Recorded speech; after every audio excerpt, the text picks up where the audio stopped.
Some people believe love is shown through words, but the deepest love is often silent. It hides behind sacrifice, it hides behind pain. This is the story of a mother who gave her son the greatest gift anyone could ever give, the gift of sight.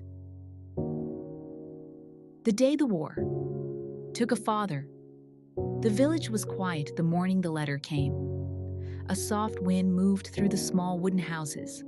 Chickens scratched the ground. A dog barked far away. Inside one tiny home sat a young woman named Elena. Her hands rested on her belly. She was 8 months pregnant.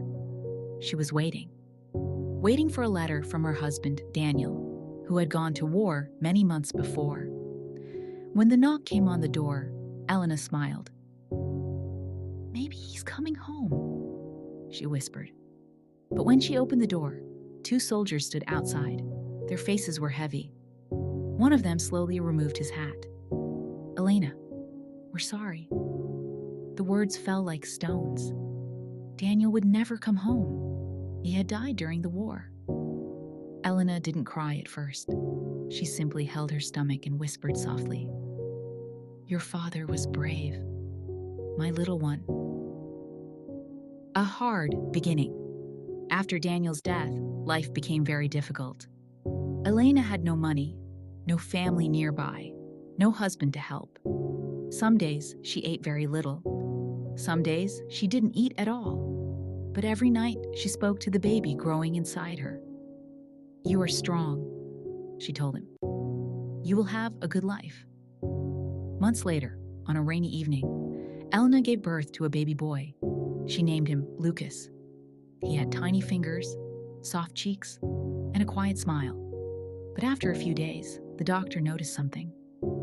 Lucas's eyes did not follow light. They did not move when a finger passed in front of them. The doctor spoke gently. "Elena, your son cannot see."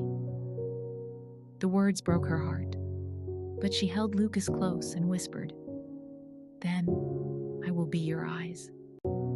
Elena worked harder than anyone in the village. Every morning before sunrise, she carried Lucas on her back. She walked to the market with a basket of fruits and vegetables. Fresh apples, sweet carrots. Her voice was always cheerful, even when she was tired, even when her feet hurt. Lucas grew up listening to the sounds of the market, people talking, coins clinking, birds singing. His mother described everything to him. "The apples are red today. The sky is blue. The sun is warm." At night, Elena taught Lucas at home. She traced letters into his palm. A, B, C. She counted beans on the table to teach him math. 1, 2, 3. Lucas learned quickly, very quickly. His mind was bright. His memory was strong. But sometimes, late at night, Elena heard him whisper something that made her heart ache. "Mom, what does the sky look like?" Years passed. Lucas turned 18. He had grown into a kind and intelligent young man. But there was still one dream in his heart. One evening, he sat beside his mother outside their small home. "Mom," he said quietly. "Yes, my son? I want to see." Elena felt her chest tighten. Lucas continued softly. "I want to see your face. I want to see the sky you always talk about. And I want to work. I want to help you. You worked so hard for me."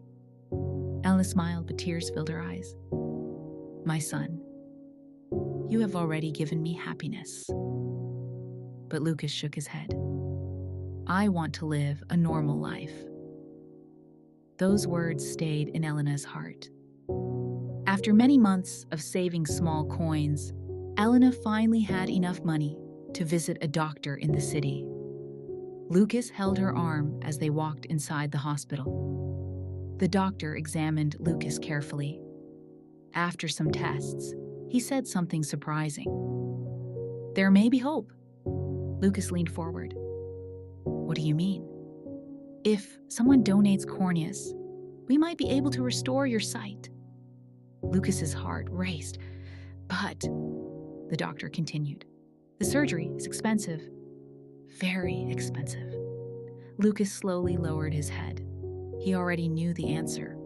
They could never afford it. That night, he said nothing. But Elena heard him crying quietly. The next morning, Elena returned to the hospital alone. The doctor looked surprised. Is Lucas with you?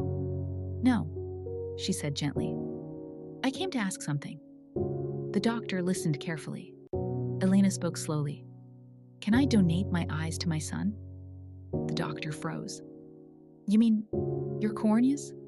Yes. But Elena, that means you will become blind. I know. You would lose your sight forever. She nodded calmly. My son deserves to see the world. The doctor hesitated. This is a very serious decision. But Elena's voice was steady. I have already seen everything I need to see. I have seen my son grow. Now I want him to see life. Finally, the doctor agreed. But Elena made one request. Please, don't tell him it was me. I don't want him to feel guilty. The doctor promised. Weeks later, Lucas received amazing news. A donor has been found. Lucas could not believe it. He hugged his mother tightly. Mom, someone helped me. Elena smiled. Yes, my son. The surgery day arrived. Lucas felt nervous, but hopeful. The operation lasted several hours.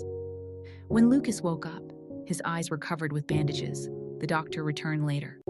It's time? Slowly, carefully, the bandages were removed. Light entered Lucas's eyes for the first time. Everything was blurry. Shapes, colors. Then slowly, the world became clear. Lucas gasped. I can see. Tears streamed down his face. I can see. The first question Lucas asked was simple. Where is my mom? The doctor paused. Your mother went abroad to work. Lucas was confused. She wanted to earn money for your surgery. Lucas felt happiness and sadness at the same time. I wanted her to be the first person I saw. But Elena was gone. And after that day, she never contacted him again. Lucas waited. Days passed, months passed, years passed, but she never returned. Slowly, Lucas began to believe something painful. My mother abandoned me. Lucas used his new vision to build a life. He studied harder than anyone. He worked day and night. He became successful, very successful. He built a company. He married a kind woman named Sarah. They had 2 children. His life looked perfect. But deep inside his heart, there was still a wound. He never spoke about his mother. One quiet afternoon, someone knocked on Lucas's front door. Sarah opened it. Outside stood an old blind woman holding church flyers. Hello, would you like to support our church event? The woman asked softly. Sarah shook her head. Sorry, not today. She closed the door. Inside the house, Lucas heard the woman's voice. Something about it felt familiar. Very familiar. He walked toward the door. Who was that? Just a blind lady asking for donations, Sarah said. Lucas frowned. His heart started beating faster. That voice. Where had he heard it before? Suddenly his eyes widened. Wait, where did she go? But by the time he ran outside, the woman was gone. Lucas searched everywhere, but he could not find the woman. Meanwhile, the blind woman slowly walked down the street. Her heart felt heavy. She had hoped to hear her son's voice one last time, but she believed he didn't want to see her, so she quietly walked away. A few days later, Lucas was shopping for groceries. Outside the store, someone was handing out church flyers. "Please join our charity event," said a soft voice. Lucas froze. That voice. He turned slowly. There stood the same blind woman. Lucas stepped closer. "Mom?" The woman stopped moving. Her hands trembled. "Lucas?" Lucas's voice broke. "Mom, is that you?" The woman reached forward with shaking hands. "My son." They found each other and hugged tightly. Both of them cried. Lucas gently held her shoulders. "Mom, what happened to your eyes?" Elena smiled softly. "I gave them to someone who needed them." Lucas stared at her. "Who?" She touched his face. "You." The world seemed to stop. Lucas felt tears pouring down his face. "You gave me your eyes?" "Yes." "Why didn't you tell me?" Elena answered gently. "Because I wanted you to live freely. I didn't want you to feel responsible for me." Lucas fell to his knees. "I hated you for leaving. But you gave me everything." Elena lifted his chin. "My son, a mother's love doesn't ask for thanks. It only hopes for your happiness." Lucas brought his mother home. Sarah greeted her with tears in her eyes. "I'm so sorry," she said. "I didn't know who you were." Elena smiled warmly. "That's all right." The children hugged their grandmother. Lucas promised something that day. "You will never be alone again." And from that day forward, Elena lived with Lucas and his family. He became her eyes. He described sunsets, flowers, rainbows, just like she once did for him. One evening, they sat together on the porch. "Mom," Lucas said softly. "Yes, my son?" "The sky is orange tonight, and the clouds look like golden rivers." Elena smiled peacefully. "That sounds beautiful." Lucas squeezed her hand. "It is. But not as beautiful as you." A mother's love has no limits. Sometimes the greatest gifts are the ones we never see, and the people who sacrifice the most for us are the ones who love us the deepest. Never forget the people who helped you see the world.